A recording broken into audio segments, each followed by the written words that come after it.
Support comes from Entergy provides much more than power. We support science and engineering at local schools to build a brighter path to better jobs and help prepare the next generation. Because together, we power life. Entergy. additional support provided by the Fred B. and Ruth B. Ziegler Foundation and the Ziegler Art Museum located in Jennings City Hall. The museum focuses on emerging Louisiana artists and is an historical and cultural center for Southwest Louisiana. And the Foundation for Excellence in Louisiana Public Broadcasting, with support from viewers like you.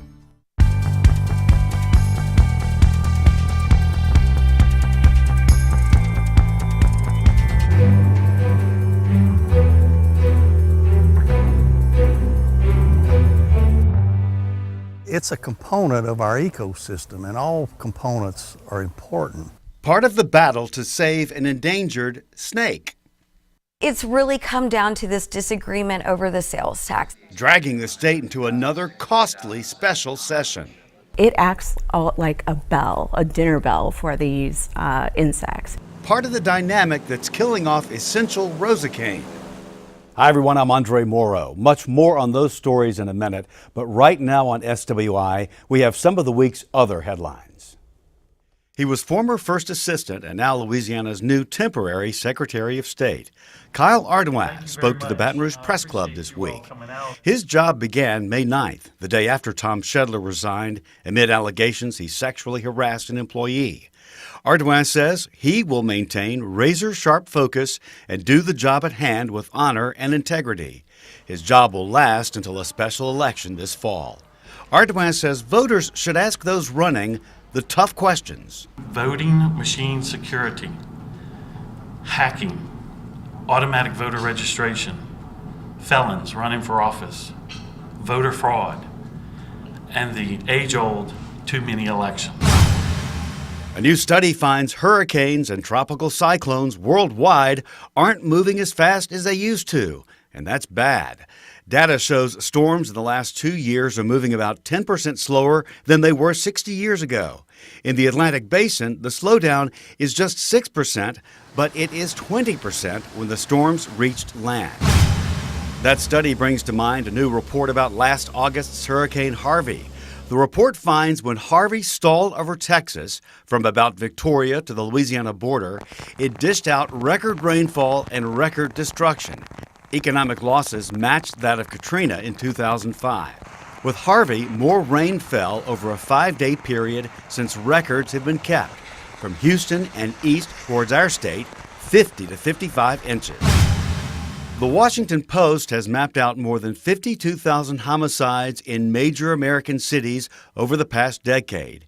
It found there are areas where murder is common, but arrests are rare. The study tracked New Orleans in the past 8 years and found in 1,434 murders, 65% resulted in no arrest. The numbers in Baton Rouge, over a 7-year period, 424 murders, 46% resulting in no arrest. Months after the rebirth of the historic Jung Hotel in New Orleans, the Jung wants to buy back flatware, postcards, and other items kept as memorabilia from half-century or more ago. Items must date from 1907 to 1971, before the first sale that changed the hotel's name. Located at 1500 Canal Street, old postcards proclaim the Jung the South's largest and finest hotel. It closed after Katrina, reopened last November under its original name, and now boasts 207 rooms and 113 luxury apartments.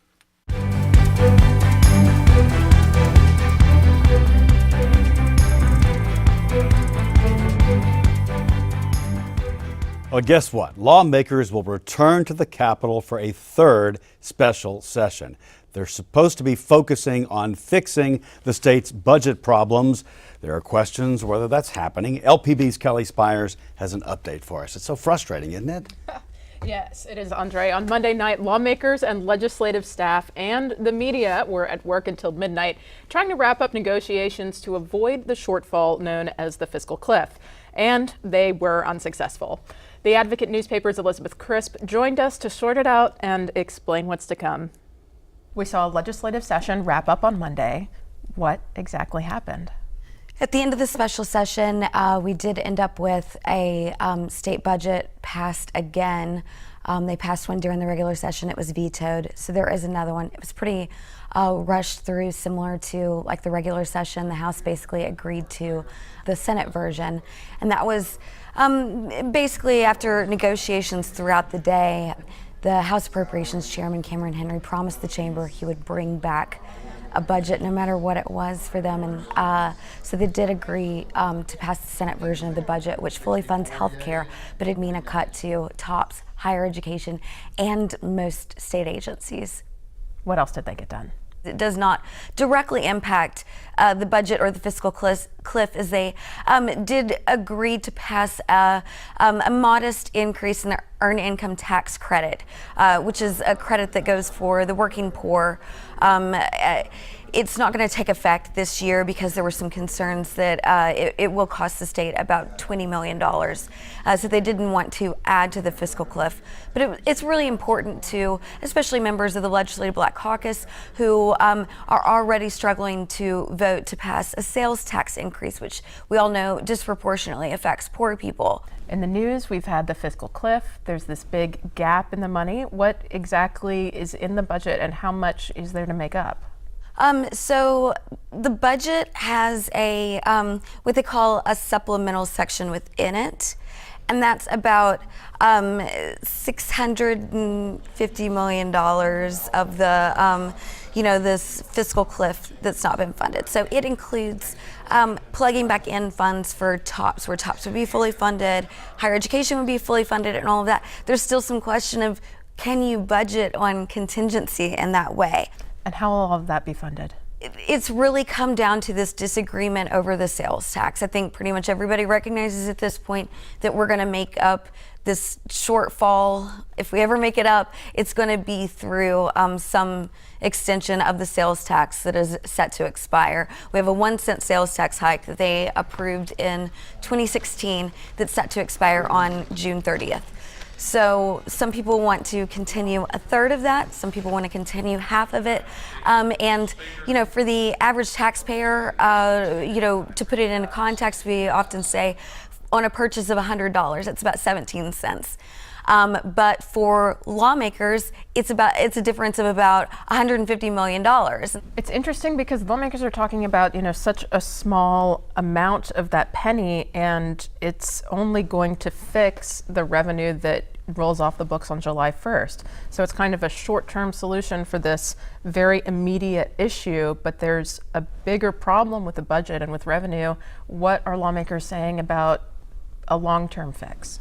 It is interesting because on the sales tax, the version that passed the House said that it would expire in 2023. The version that passed the Senate that made it back to the House has like a 2025 date on it. So nobody is talking about what is the long-term solution. Everybody's still saying that this is going to be a temporary fix until we can figure things out. Well, we've had 2 years. That was what the original sales tax that's expiring was supposed to be. It was just a temporary bridge until we can get some. We had a task force that came out with a huge list of recommendations for changing the income tax base, repealing some of these rebates and credits that are given to businesses, kind of modernizing the whole tax code in Louisiana.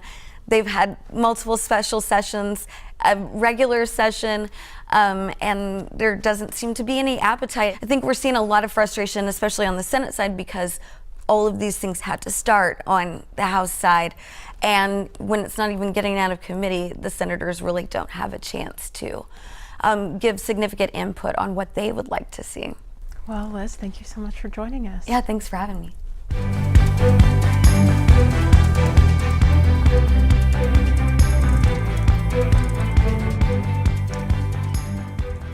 We first heard the new findings about the die-off of Roseau cane at last week's State of the Coast conference. LSU scientist Linda Hooper-Bowie says unusually high water levels in the Bird's Foot Delta, that's the mouth of the Mississippi River, may be a factor that's attracting an invasive insect.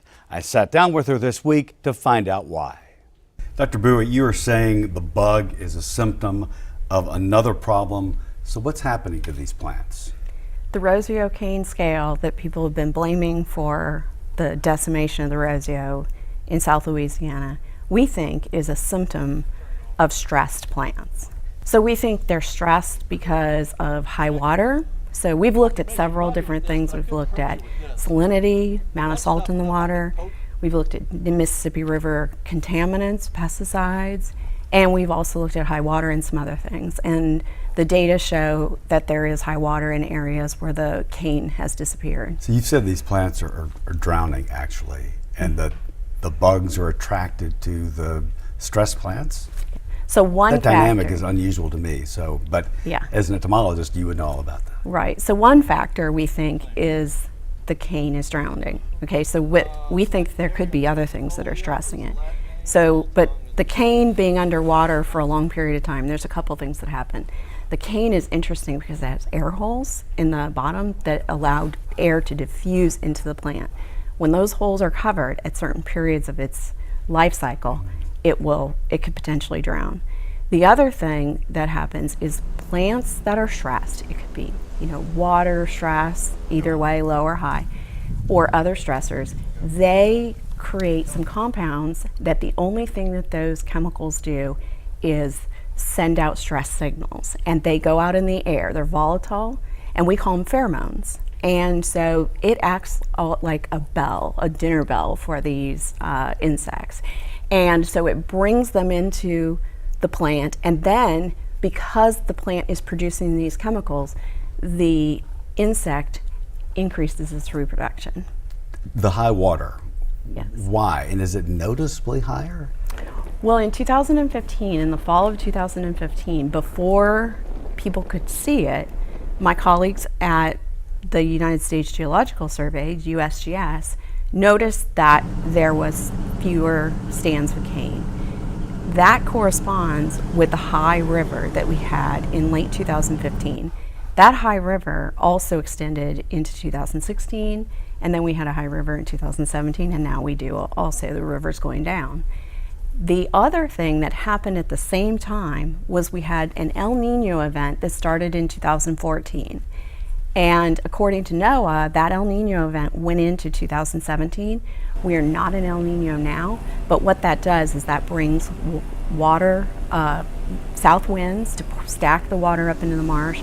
It increases rainfall locally in South Louisiana, and so that's what the El Nino event does. And there's one other way that we potentially have higher water. The Gulf of Mexico has a loop current, and periodically an eddy gets pinched off of the top of that loop current. So it's circular water, it's anticyclonic, and it moves up, and when it moves up against Louisiana, it pushes water up against South Louisiana. So we are calling this localized sea level rise.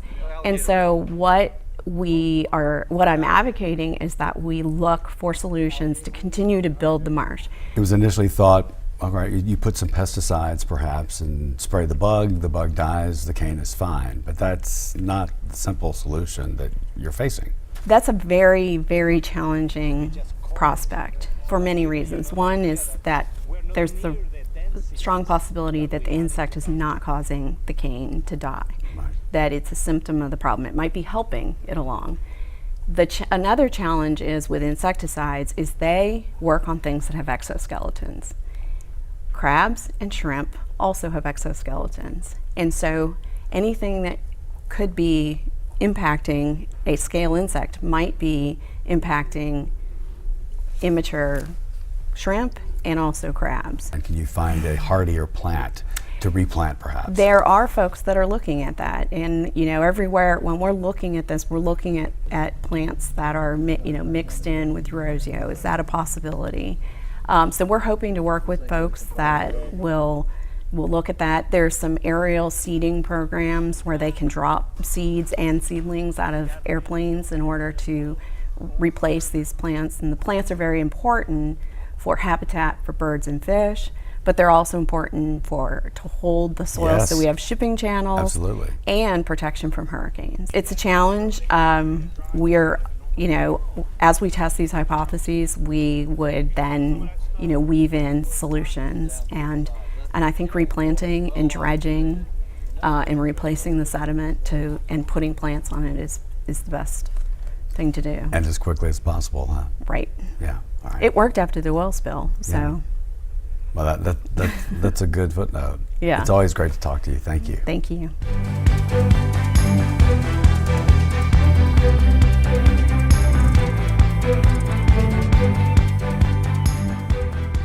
People who love Louisiana outdoors have a long history of bringing endangered species off the bad list. The brown pelican, the black bear. Conservationists now have their sights set on another Louisiana species, the Louisiana pine snake. So I got to ask, not being a huge snake fan, Kelly, why save a snake? Well, Andre, when you're a conservationist, every species is important. The pine snake was added to the endangered list in April, and we tagged along with the federal agency and its interns already at work to help landowners rebuild habitat. They say helping a snake with a place to live is the key to bringing it back. Agricultural producers face a lot of things that they cannot control, the weather being one of them. John Pete works with the Natural Resources Conservation Service, or NRCS. They do a lot to help farmers, and one of their objectives is to help landowners in central Louisiana restore their property to longleaf pine habitat. When a species that might be on their land is listed as endangered, Pete says that drives landowners away. Under the Endangered Species Act, they could face criminal and penalties, fines, all kind of things for harming a listed species. But if they conduct a plan, a conservation plan with NRCS and follow that plan for up to 30 years, because we consulted up front, they do not have to worry about that liability of incidental take or harming a species. Troy Malik is the state wildlife biologist with NRCS. Longleaf pine habitat is what much of central and west Louisiana looked like before settlers came and cut down trees for wood or farmland. NRCS helps landowners build back and maintain the habitat. You need to control hardwood understory, such as this oak tree right here, and some of these privets and other ferns and things. And the way to do that is with a fire. Malik is a part of the team that wrote the plan to bring back the pine snake. They want private landowners to promote that piney woods herbaceous understory because a lot of species call it home, including the near-threatened red-cockaded woodpecker and the Louisiana black bear. But also like species like eastern wild turkey, white-tailed deer, northern bobwhite quail, game species that most people are interested in. David Daigle is one of those landowners. It's a component of our ecosystem, and all components are important. And for ecosystems to function correctly, particularly our natural landscapes like these, we need to be mindful of all the species, plants and animals that are there.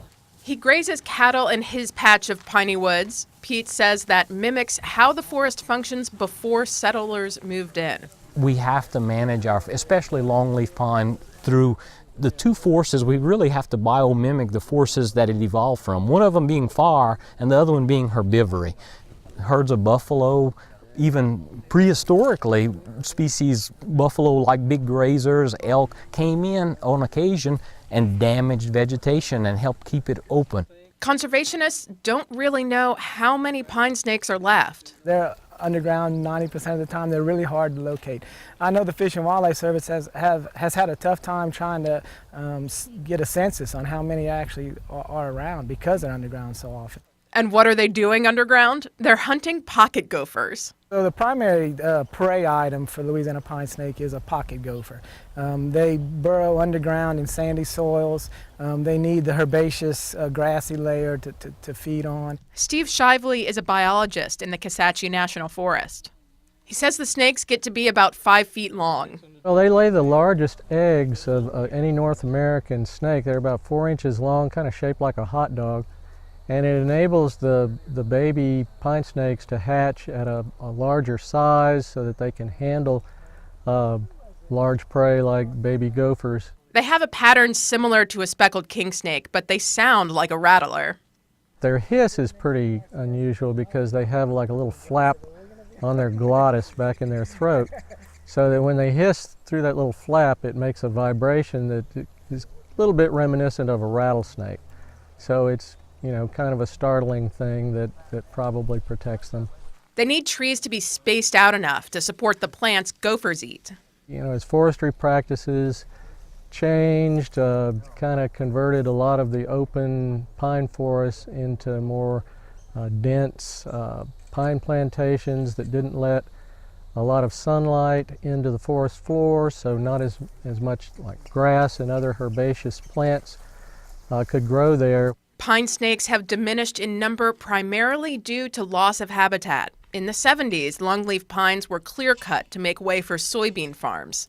Elsewhere, man encroached on their homes. Particularly in this area, we think the population that we used to have was probably pretty heavily impacted by a lot of traffic on a road going through its habitat. You know, they cross the road, they get run over. NRCS does offer a financial incentive to participate in some programs. We have to pay our land taxes, and we have to see a return on what we do, or we can't continue that. NRCS gives us some assistance that helps us do that. So it's business, it's very much business, but we think about everything in that business component. Shively says, though a pine snake might not be the most attractive part of the longleaf pine habitat, its presence is an indicator that the ecosystem is healthy. Would the ecosystem unravel if the Louisiana pine snake were completely gone? You know, probably not, but it would be different, and it would be a shame. You know, it's a shame to talk to old timers that tell you about what used to be, and you know that it's no more, and you'll never have a chance to see something or experience something. We saw quite a few endangered species that day. There are almost 30 endangered species that need longleaf pine habitat. A wealth of information. Kelly, thanks for that.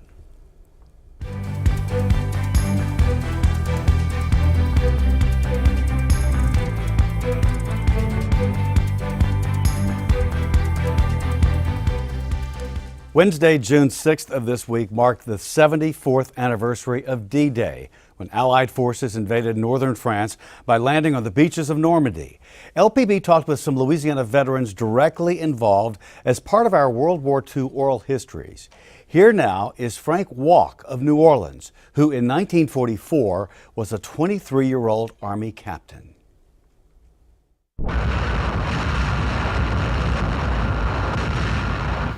We could hear the gunfire, the heavy gunfire. We couldn't probably hear the machine gun fire from that distance, but we could hear the heavy gunfire. But we thought that heavy gunfire that we were hearing was our ships, battleships, you know, and destroyers and cruisers bombarding the shore. But it was, of course, mostly the enemy guns that we were hearing. We were being told at the same time that we were being briefed on what was there, don't worry about it. That's all going to be neutralized by the time you land. So they said all you need to look at when you get to the beaches is a bunch of craters on the beach that'll be nice holes for you to hide in. Well, when we got to the beach, it was in pristine condition. We were standing and just trying to keep our wits about us and keep from being seasick, which most of us were by the time we hit the beaches, because the seas were very rough. Once we got there, we wished we were back where we started because of what we encountered when we hit the beach. As we were coming in, we struck one of those sandbars. The coxswain on the craft thought that we were ashore because there was water around us, but it was shallow water. And when he struck that little sandbar, he let the ramp down.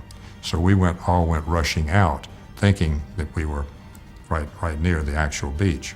But when we did, we found ourselves in deep water. So some of those in the craft drowned as they went out because they were very heavily loaded. When I got to the beach, I found that the traffic control officer, who was a colonel, had become a casualty. He was shell-shocked, we called it, and as we spoke in those days, he had gone berserk. He was just simply out of his mind. And so I then was put in the position as a 23-year-old Army captain of being the traffic control officer for Omaha Beach. And it was a formidable task. My responsibility was to see that the incoming troops to the beaches were moved across the beaches as quickly as possible so as to prevent a buildup or stalemate on the beaches. And of course, there was, when I arrived there was already a stalemate because we had people not moving off the beaches and we had dead bodies and equipment that were out of order that was blocking the beaches. My first job then was to try to clear up or to clear paths through these obstacles. I don't think fear came into the picture for me until the ramp dropped and I went out. And of course that element of fear persisted all through the balance of D-Day and even into D+1 because there was still enemy fire of some elements of fire covering the beach even on D+1. We had no question about the need, the justification for what we were doing or being asked to do. And we also had I think all of us had a high resolve of patriotism to do this because it was something that if we didn't do it, then we could look forward to losing our own freedoms and those freedoms for our generations to come as well. We honor Frank Walk and all of our Louisiana veteran heroes. And remember, you can find more of these oral histories online at ladigitalmedia.org. And everyone, that's our show for this week. Remember, you can watch LPB On Demand on your phone or tablet with our LPB Anywhere app. The download's free from your app store. You can catch LPB news and public affairs shows and other Louisiana programs that you've come to enjoy over the years. And please be sure to follow us on Facebook, Twitter, and Instagram. For everyone at Louisiana Public Broadcasting, I'm Andre Moreau. Thanks for watching. Until next time, that's the state we're in.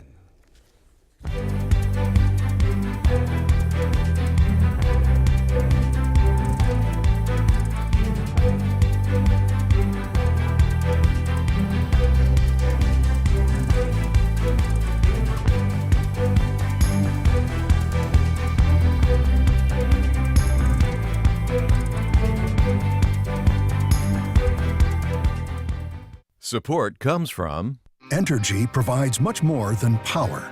We support science and engineering at local schools to build a brighter path to better jobs and help prepare the next generation. Because together, we power life. Entergy.